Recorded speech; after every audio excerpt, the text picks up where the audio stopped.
The evolution of design during the 19th century and the beginnings of modernism was a time of major transformation, influenced by industrialization, social change, and new technological advancements.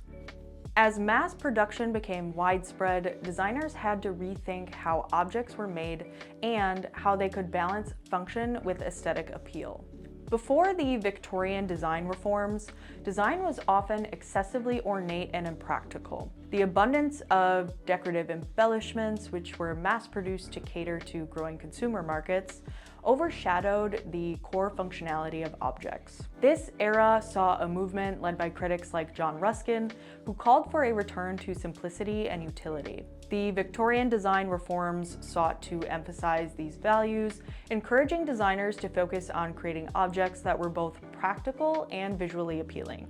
This shift laid the groundwork for future movements that would prioritize functionality over excessive ornamentation. One of the most influential figures during this time was Christopher Dresser, widely regarded as the first industrial designer. Unlike many of his contemporaries, Dresser fully embraced mass production and saw its potential to produce high-quality, accessible designs.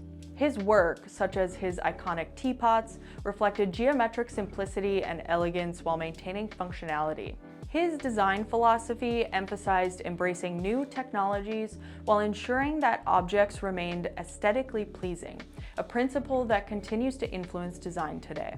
Another significant contribution to 19th century design came from Joseph Paxton, the visionary architect behind the Crystal Palace. Built for the Great Exhibition of 1851, this revolutionary structure showcased the possibilities of industrial materials such as prefabricated iron and glass. The Crystal Palace was not just a feat of engineering, it represented a new era where innovation and practicality came together.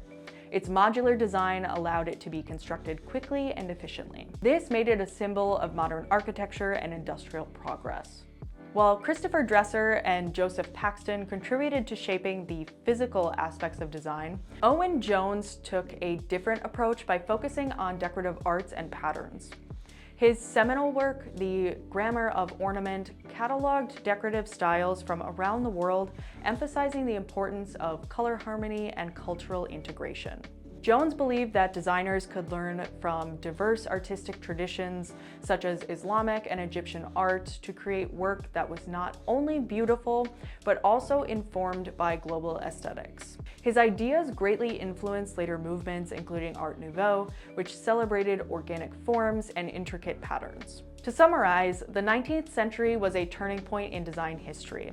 The Victorian design reforms emphasized simplicity and utility in response to an overly ornate design world. Christopher Dresser's work demonstrated that industrially produced objects could still be beautiful, and Joseph Paxton's Crystal Palace highlighted the power of prefabrication and efficiency, while Owen Jones's work provided a new perspective on integrating cultural influences into design.